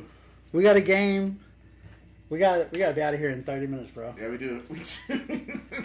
So, we got a game. We'll pull this up. So we're gonna do 3 voices, 1 actor, and this is not your typical voice actors. This is 3 voices, 1 celebrity actor, live action that you normally know them from a live action movie, but they've done 3 animated voices. Okay. So I'm gonna say 3 voices, and we both have to guess because I don't know the answers either. So the first one we have. This one's gonna be kind of easy for me. Is Donkey from Shrek, Mushu from Mulan, and Thurgood Stubbs from the PJs. God, I love the PJs. If you've never seen the PJs, go check that out. One of the best claymation shows ever, outside of Celebrity Deathmatch. This was our roses last week. Yeah. This is. Eddie Murphy was last week. Yeah, right. Eddie Murphy. No, it was Adam Sandler. It was Adam Sandler. It was before. Yeah. Okay, I was like, wait a minute. We did before we did Adam Sandler. But yeah, definitely Eddie Murphy. Poe, Lenny from Shark Tale, and Zeke from Ice Age. I did not know Jack Black did Lenny from Shark. I didn't know either. So this is Jack Black. Okay. Megamind, Lord Business from the Lego Movie, and Ched Shackelford. That has to be Will Ferrell. Is it Will Ferrell? I thought it was Steve Carell. Was it Steve Carell that did? Let me look. So you say Will Ferrell, I said Steve Carell. We're going down. No, it's Will Ferrell. You're right. Genie from Aladdin, Fender from Robots, and Ramon from Happy Feet. I mean, obviously Robin Williams. This is Robin Williams. Even if I just saw Ramon from Happy Feet, I would automatically know it was Robin Williams. The last one is Hades from Hercules, Mr. Big from Zootopia, and the Prospector from Toy Story. I know this one. I did not know he was Mr. Big in Zootopia. Oh, yeah. Oh, yeah. I did not catch that voice at all. This is James Woods. Yeah. So, yeah, that was awesome. All right. You want to do this 5 more? Yeah, get some hard ones. Let's challenge it.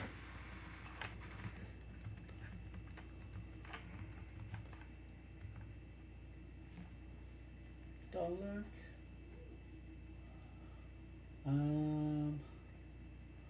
So we got the Mayor of Whoville and Horton Hears a Who, Mac from Cars, and Pacha from Emperor's New Groove. I know who this is. Oh, it's John Goodman. Wait. No. No? No.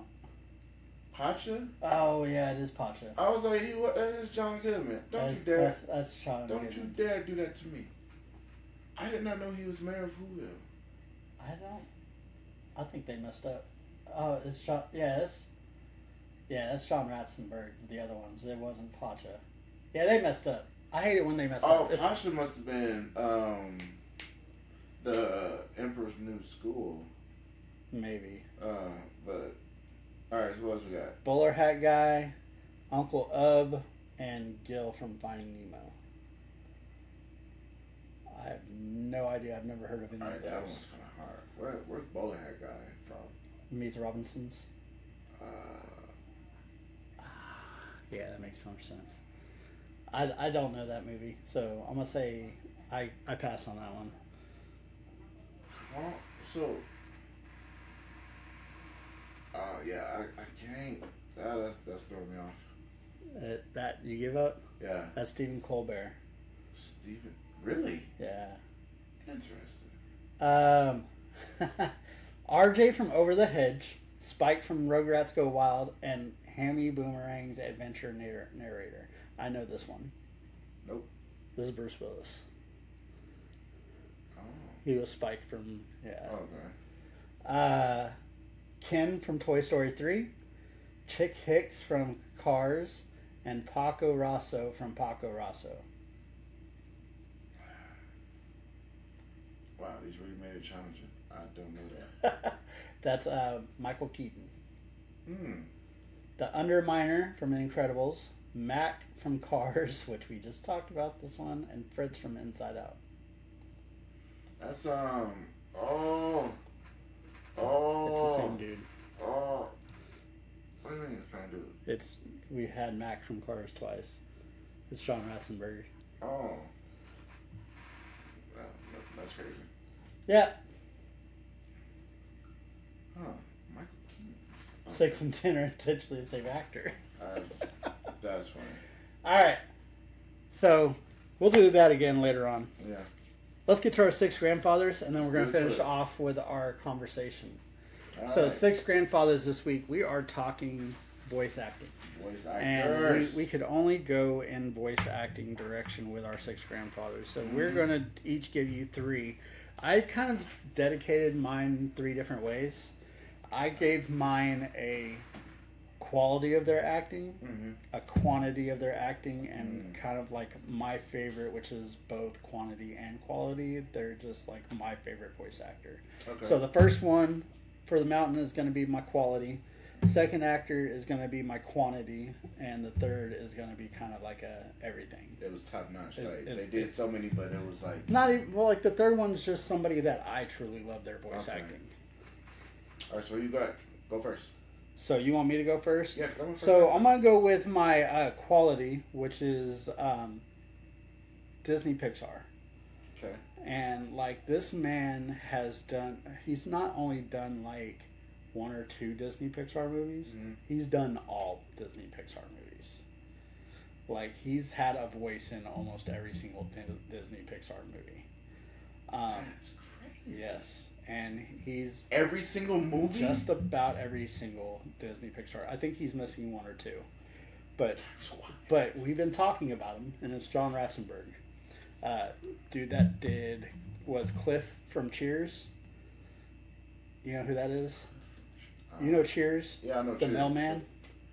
Really? Yeah, he is. That's wild, dog. He is a list of John Ratzenberg's roles. He's definitely Ham from Toy Story. Yeah. Let me pull him up real quick. Well, you can definitely hear Ham when you hear the Underminer.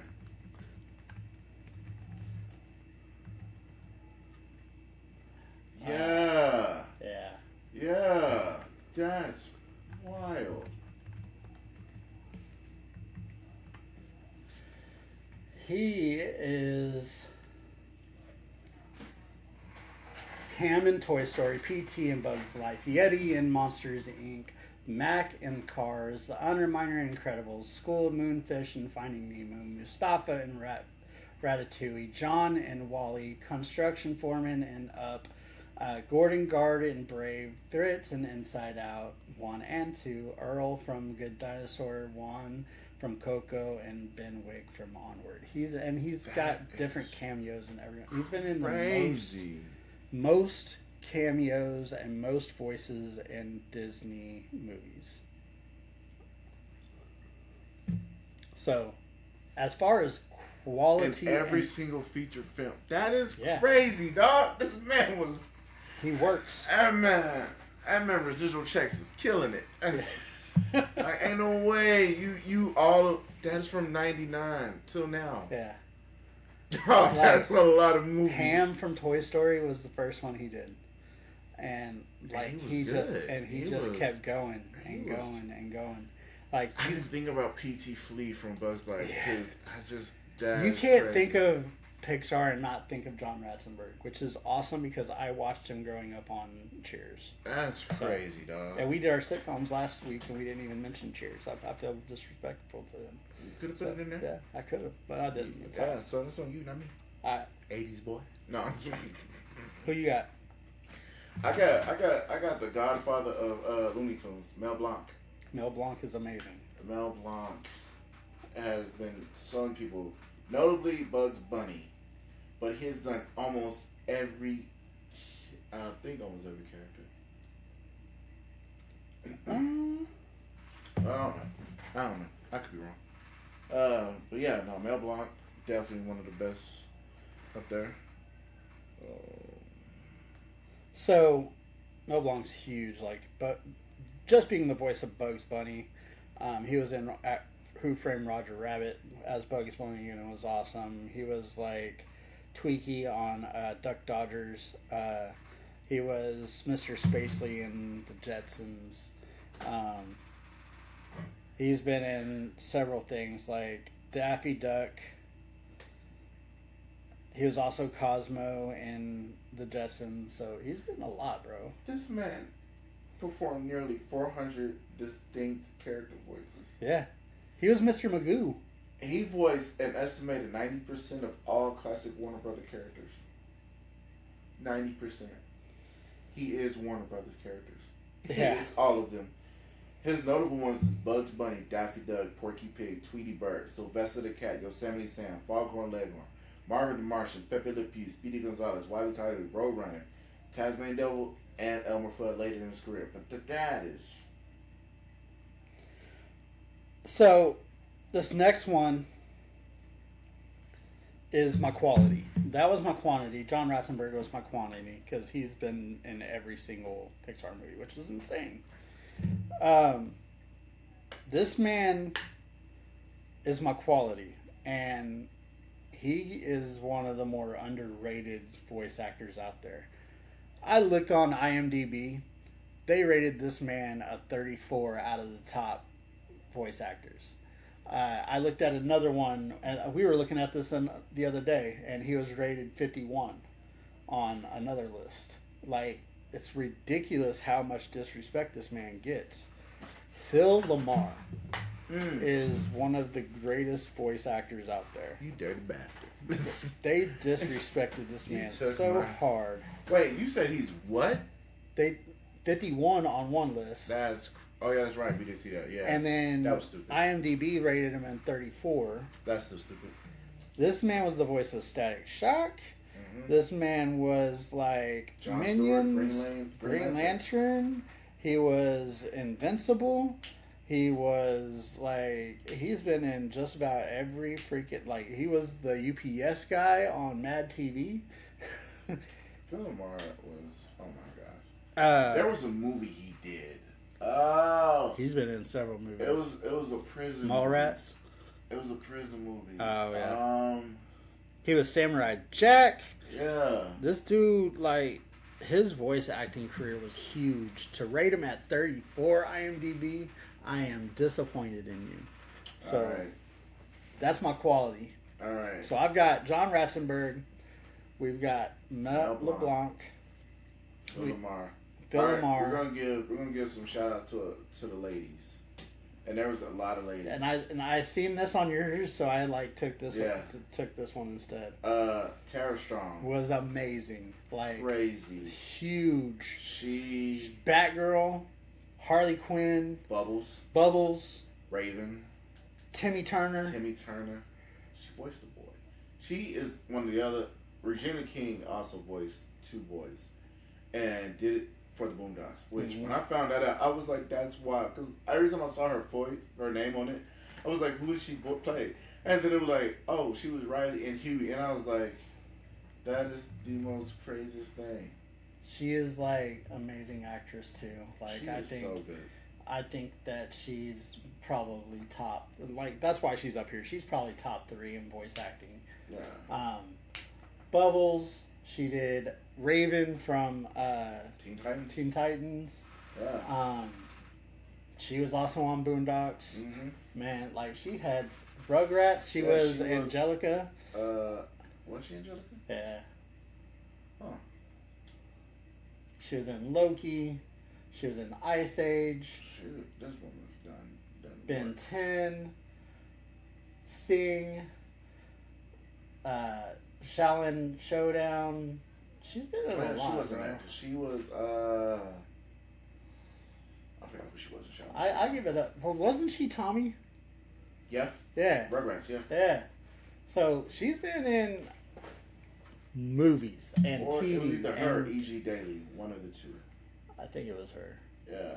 Well, no, because I think she did Dill, and E.G. Daily did Tommy. I mean, she was just in there. That's what I'm saying. Yeah, E.G. Daily. It was E.J. So yeah. So Tara Strong did Dill and Timmy. Yeah. So yeah. All right. Cool. I have to say, this last one is like it's not widely popular, but as far as like Grandfather Mountain, it's my list, right? Yeah. This man was so many game characters, but like when you watch him talk on his YouTube channel, he's a man of 1,000 voices. And Matt Mercer is huge. Like he's Critical Role. It's Critical Role is what he's most popular for, but like he is like so many voices. He created his own show to do voices. But like, let me pull him up real quick.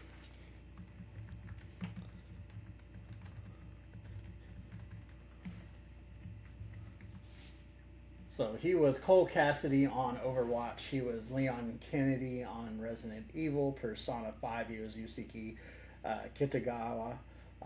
Chrom from Fire Emblem. Makiti from Fallout. Ganondorf from Zelda.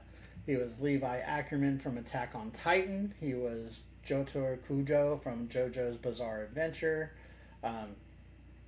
Trafalgar Law, is that how you say that? Trafalgar Law? From One Piece. He was Hit. He was Law and One Piece. Oh. He was Hit from Dragon Ball. He was Lirio Paradise from Hunter x Hunter. Oh, okay. Leorio. Yeah, Leorio. He was, and when he did Blood of Zeus, he was Hermes. He's been like various characters in Vox Machina. This dude is voice acting at its finest. Yeah. Not to mention that he's a great DM. Like he knows how to tell a story really well, and like voice acting wise, he's up there for me. All right.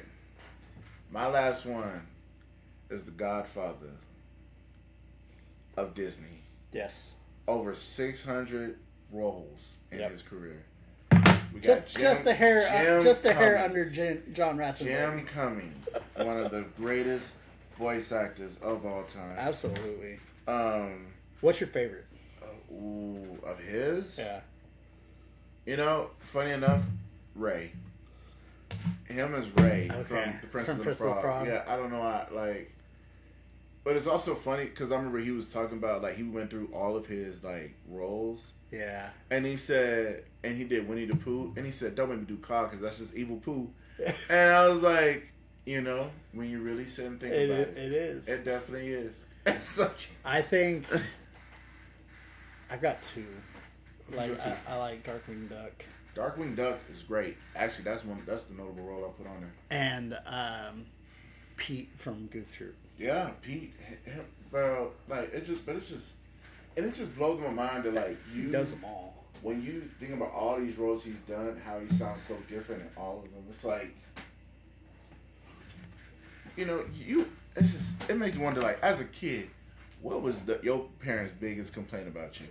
Because then it was thinking like, I know for me, they said I talk too much, and now I'm doing a podcast. So it's like he was probably the class clown. Had to have been. Yeah. Had to have been. He had to be. Cause like, what do you mean? You can do all these voices and everything like that. I'm pretty sure he like got better as time went on, but like just one of the best. I think he's the most multi, like he can do the most multi voices that I've seen. Yeah. Like Phil Lamar's great, but he does a couple of voices. John Ratzenberg is his same voice in every show he does.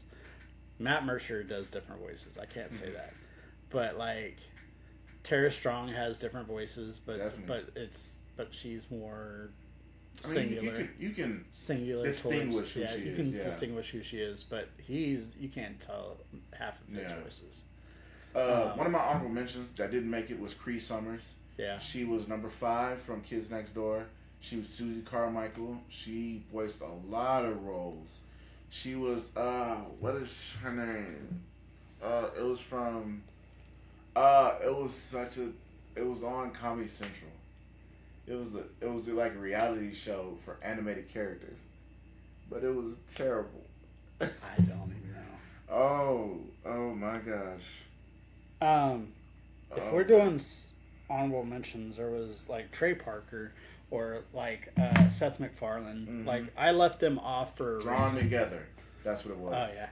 I left them off for a reason because like they created their shows to be on, and these people went out and got their voice acting from merit. Like they went out and did a voice and became the voice actor for that character. Trey Parker and Seth MacFarlane, they created Family Guy and they created South Park and became those characters. They didn't, but they still have wonderful voice acting. Like I would put Seth MacFarlane up there in my top 10. Trey Parker as well, who does Cartman. I'd put him up there in my top 10. But at the same time, they had to go create their own. They still owned it. They went and created their own role. Mm-hmm. So I give it to the ones that fought and scrounged their way up. Yeah. Nah. Speaking of Jim Cummings. But nah, just thinking about it, even now as I look at this cast, so Cree Summers did Foxy Love. Princess Clara and Toot Bronstein were both voiced by Tara Strong. Yeah. So it's like who we're missing, right? There's one special. I think we should add a special spot for this one. Okay. So we have to add a special spot for our mountain here. Mm-hmm. We're gonna do 7 this week. Okay. This guy's dad. Oh, James Earl Jones? Yeah. James Earl Jones. Yes. Darth Vader. He had 4 characters he voice acted. Yes. That's why he wasn't on my list. But those 4 characters, they're something. Iconic. They meant something. Like Darth Vader. Mufasa. Like his voice is iconic. Yeah. You can't take that away from him. Yeah. No, there was a meme. I don't know where I haven't seen it, but it was James Earl Jones, Keith David. I wrote him down. You know how iconic his voice is? Yeah. He is the only voice of Maggie Simpson. The only time Maggie Simpson ever spoke, it was James Earl Jones' voice. That's crazy. One word, and James Earl Jones did it. I was trying to remember who it was. So it was Dennis Haysbert, who did Allstate. Keith David, James Earl Jones, and there was another voice actor. I think it was Kevin. That's the reason we didn't do Keith David, because he was on our roses. Yeah. I think Michael Richardson. It was somebody. I think we should do... I forgot. Instead of doing one for James Earl Jones, instead of doing that, let's give him our roses next week. Okay. And we come back and we talk about James Earl Jones and how much he's meant to acting. Yeah, no, for sure, we can do that. Yeah, we're gonna do James Earl Jones next week. So it's the first time we've ever done this. Yeah, where we set it on live. Like, all right, So James Earl Jones is next week. So yeah, but no, it was like because when they talk, you can hear. It's like their voice is so deep, but it booms, and so what was it? They were like that. It sounded like a bomb exploded in that room because all their voices are like. It carries, and so they're deep, but they're loud enough to where like, oh man, they all talk, yell or something. You lose hearing. All right, but it was funny. It cracked me up. Oh, I wish I'd have found that picture. Our last conversation. Yeah. D23 was this. D23. I'm gonna say some things. I want one word associations. Okay. So I'm gonna say some things that were announced at D23. Okay. And I want your reaction with one word. One word? All right. One word. I can do my best. All right. So, first thing we're going to say, Lilo and Stitch 2, the live action. Nostalgic. Okay. Because they're bringing back the girlfriend. So, the pink Stitch version. So, that's going to be cool. Nice. Coco 2. Emotional. Emotional. Let me pull this up. Oh man. So,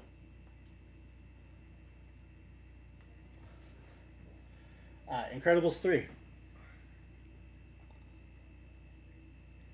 Jack still ain't grown up. I got questions. That's my word. One word for this.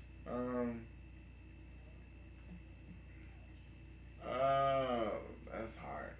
Cause like, it was like, from the first movie to the second movie, it was so many years. But like, now it's short. Well, when did the second movie come out? I have no idea. Second movie. One word. Excited. Excited. Okay.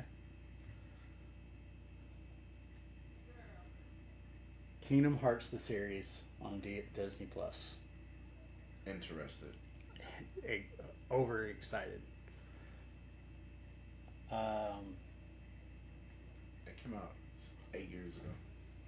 The new Ghost Market TV series or show for Pixar. Curious. Coco 2. Bluey movie.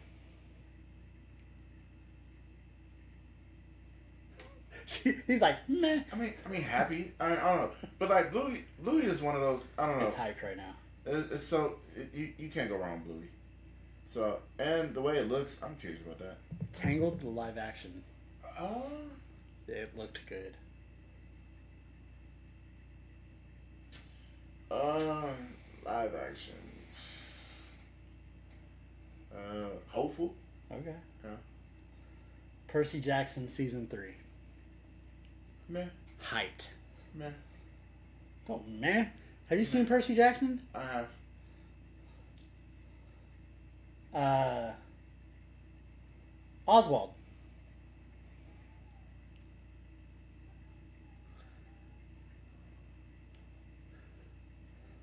Puzzled.